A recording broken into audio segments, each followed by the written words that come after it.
జయమ్మ జయమే బాబు ఇక్కడ లోన్ సంతకాలు పెట్టాలి చూడగలడానికి వెళ్ళిందా వచ్చేదాన్ని నన్ను తీసుకుంటూ కూర్చోమంట ఇది తీసుకురాపోయేవైనా త్వరగా మేనేజర్ రేపు రాడు సరే బ్యాలెన్స్ చెక్ చేయాలా రేషన్ కార్డులో నేనేం బ్యాలెన్స్ చెక్ చేయాలమ్మా రేషన్ కార్డు ఎందుకమ్మా బ్యాంకుకి తెస్తారు ఆధార్ కార్డు లింక్ చేయాలా సరే అకౌంట్ నెంబర్ చెప్పు అకౌంట్ నెంబర్ లేదా దేనికి లింక్ చేయమంటావు నన్ను దేనికి లింక్ చేయమంటా చెప్పు అడిగితే కోపాలు వస్తాయి ఆధార్ కార్డు వచ్చి లింక్ చేయమంటారు వెళ్ళి పక్కకి పాస్బుక్ తీసుకురాపో చెప్పమ్మా చెప్పు ఏం సమస్య పిల్లలు అకౌంట్ చేయాలి సరే ఎంతమంది పిల్లలు 3 మీ ఆయన పేరేంటి అది అవుతానండి మీ ఆయన పేరు చెప్పు మీ ఆయన పేరు చెప్పు మా లైఫ్లో అంతమంది ఉన్నారు వెళ్ళు నీ అకౌంట్లో 2000 ఉన్నాయమ్మా 2000 ఉన్నాయి 1000 ఎవరెక్కడి నుంచో వచ్చింది సరే వెళ్ళి ఎంత అయింది ఏ డబ్బులు రావాలి నీకు పెన్షన్ డబ్బులు రావాలా వస్తాయి పో రాకపోతే నా అకౌంట్లో తీసేస్తే ఎలా అయ్యా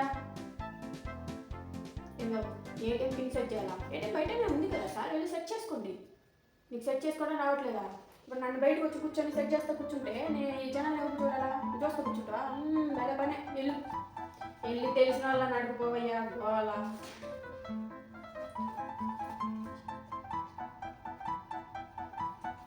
ఏం సార్ లోన్ కావాలా ఇక్కడ లోన్లు ఇవ్వరు సార్ ఇది అకౌంట్ సెక్షన్ అక్కడికి వెళ్ళవయ్యా మేనేజర్ అని అంత పెద్ద బోర్డు వేసుకొని ఉన్నారు అక్కడ ఇస్తారు వెళ్ళవయ్యా అక్కడ అడుగు నీకేం కావాలా నీకేనమ్మా ఆధార్ కార్డుకి పాన్ కార్డుకి లింక్ చేయాలా అవన్నీ ఇక్కడ చేయనమ్మా పనులు కంప్యూటర్ సెంటర్కి వెళ్ళవమ్మా ఆ పనులు ఎక్కడైనా చేస్తారు వాళ్ళు ఎలానే ఇదేనమ్మా బ్యాలెన్స్ చెక్ చేయాలా అకౌంట్ నెంబర్ పాస్బుక్ ఇవ్వమ్మా ఈ ఆధార్ కార్డు పాన్ కార్డులు ఇవన్నీ నడవవు ఇక్కడ పాస్బుక్ ఇవ్వు ఆధార్ కార్డు నెంబర్ ఇవన్నీ ఎందుకు వస్తాయి అసలు పాస్బుక్కి బ్యాంక్ పాస్బుక్ రావాలంటే కదా అడుగు రావయ్యా వయసు ఎంత 45 నీకు 2-3 ఇన్సూరెన్స్లు వస్తాయి చేయించుకుంటాను సరే ఇక్కడ సంతకం పెట్టు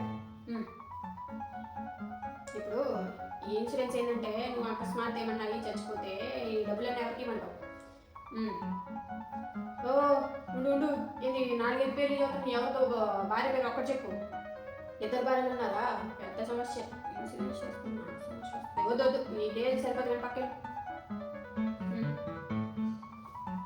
ఆ పిల్లలు బాగాలేదమ్మా ఈ పిల్లల పాలీడాలు ఈ స్విగ్గీలు గిగ్గిలు ఇవన్నీ బయటకే తీసుకోపండి వెళ్ళండి చెప్తామ్మా బాగా తలకాయ నొప్పిగా ఉంది 2 చాయ్ చెప్పమ్మా ఎలా ఉంది మీరు కూడా తాగుతారా 2 చాయ్ చెప్పేసిద్దమ్మా అక్కడ 4 బిస్కెట్ చెప్పు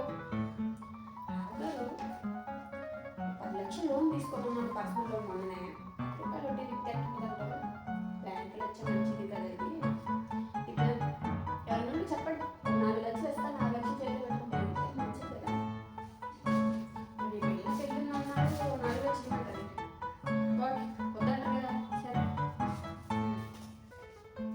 ఎలా పడితే అలా వస్తే అవ్వదమ్మా టైం లేదు తొందర లైన్లో రావాలి లైన్లో ఎర్రసిరామా ఏందమ్మా ముచ్చట్లు ఏమన్నా ఉంటే బయటికి వెళ్ళి పెట్టుకోండమ్మా ఏంటమ్మా ఇక్కడ ఇది బ్యాంక్ అమ్మా సంఘంలో బాగా చచ్చిపోయిందంట కొత్త సంఘం కావాలంట కొత్త సంఘం ఎందుకమ్మా ఉన్న వాళ్ళలో ఇంకో దాన్ని పెట్టుకోవచ్చు కదా నీకు నీ సంఘం వాళ్ళకి పడట్లేదని చెప్పి సంఘం మారుస్తానంట ఇప్పుడు పడకపోతే నువ్వు పట్టుకెళ్ళొచ్చు కదా సంఘం ఎందుకు మార్చడం వెళ్ళవమ్మా పేరెన్నక్కడమ్మా అన్నీ బాగానే ఉన్నాయి కానీ నీ ఆధార్ కార్డు పెట్టమంటే ఏంటి మీ ఆవిడ ఆధార్ కార్డు పెట్టావు ఇది లేదని మీ ఆవిడ పెట్టావా నీ తీసుకురావయ్యా సమయంలో నీకా మీ ఆవిడ దాని చెక్ చేయాలా 2 మరి ఇది ఏ పాస్ పుస్తకం సెంట్రల్ బ్యాంక్ ఎస్బీఐ బ్యాంక్ లాంటి చెక్ చేస్తారు ఎలా తెస్తారమ్మా అలాగా తీసుకొని వెళ్ళండి లోన్ కావాలా కౌంటర్ నెంబర్ 2 వెళ్ళు క్యాష్ కట్టాలా దేనికి కట్టాలా భూమాని కట్టుకో కార్డు తెచ్చుకొని వెళ్ళండి ఇదేనమ్మా యూనియన్ బ్యాంక్లో డబ్బులు ఉన్నాయి ఇక్కడ ఉన్న లోన్ చేసుకోమంటావా నేనంటే వేసుకోమంటే బ్యాంకులో ఒకటే మమ్మల్ని సెట్ చేసుకోమంటావా బాగా చెప్పినావు ఎల్లవమ్మా వెళ్ళి తెచ్చి ఇక్కడ వెళ్ళి కట్టుకో లోన్ కట్టమంటే చాలు సాకులన్నీ చెప్తారు నేనేనమ్మా ఆ పిల్లలకు బాగాలేదమ్మా బయటికి వెళ్ళండమ్మా ఇది పిండి కట్టమని నేను చెప్పాను ఎందుకమ్మా మేము అడగని అన్నీ చెప్తా ఉంటారు పిండి నేను కొట్టమని చెప్పాను అడిగినప్పుడు కొట్టమ్మా చాలు సిద్ధమ్మా చాయ్ ఇంకా రాలేదమ్మా రావు గారు ఏంటి లోన్ కావాలా పక్క కౌంటర్కి వెళ్ళండి క్యాష్ కట్టే వాళ్ళందరూ ఈ కౌంటర్కి రావాలమ్మా ఏటీఎం ఎంక్వైరీ ఆ కౌంటర్ ఎందుకంతా నా దగ్గరికి వస్తారు అక్కడ కౌంటర్స్ ఉన్నాయి కదా వెళ్ళి అడగండి అక్కడ ఉమ్. ఈ ఆస్పత్రాలు ఎవరు అయ్యాయి ఇక్కడ ఇక్కడ మర్చిపోయారు. ఏడిఐ ఆధార్ కార్డ్ జిరాక్స్ చాలా భద్రంగా పెట్టుకున్నాం. పట్టుకో తీసుకు తీసుకు తీసుకు. ఇదిగో మొన్నటి నుంచి ఫోన్ చేస్తున్నాను, ఇప్పటి వరకు వచ్చి నువ్వు బంగారం ఇప్పించుకోలేదమ్మా. రేపే లాస్ట్ డేటు ఇప్పించుకొని వెళ్ళిపోండి. నీకు రావడం అవ్వదు, మీ ఆయనకి పంపిస్తావా? నేను కూడా ఇవ్వడం అవ్వదు, కానీ ఎవరో ఒకరికి ఇస్తాం వెళ్ళి. వస్తానా సార్? ఇన్సూరెన్స్ అయ్యాయా ఎక్కడైతే నామిని చెప్పమంటే 4 రోజులు భార్య పేర్లు చెప్తాడు. నేను ఎక్కడ చావడం వాళ్ళ గురించి. ఇంటికి వచ్చి రేపు గొడవ పెట్టుకుంటే మా ఆయన నాకు కూడా ఇస్తాడు కదా. ఏం చేద్దాం, చేయట్లేదు. బ్యాంకులో పాస్బుక్స్ తగలుతామంటే నేను రేషన్ కార్డుని తెస్తాను, వేరే బ్యాంకు తెచ్చి ఇక్కడ చెక్ చేయమంటారు. ఎవడో చచ్చిపోతే నామిని నేను లేను, కానీ నాకు డబ్బులు ఇవ్వమంటది. ఎలా కూర్చొని వర్క్ చేయాలి ఇక్కడ? మా ఆయనకి రావడం అవ్వదు మేడం. నేను సంతకం పెడితే అకౌంట్లో డబ్బులు ఇస్తాను మేడం. అప్పుడు ఎందుకు మేడం 2 అకౌంట్లు చేసుకున్నారు? ఒకటే అకౌంట్ చేసుకొని ఇష్టం వచ్చినట్టు వేసుకొని తీసుకోవచ్చు కదా. అలాంటివన్నీ నాడు పర్సనల్లో నీడు భార్యకు కావాలంట, కానీ పర్సనల్ లీడ్ వచ్చి మాట్లాడతాడంట. అట్లా ఉంటుంది బ్యాంక్. మీరైతే సబ్స్క్రైబ్ చేసుకోండి.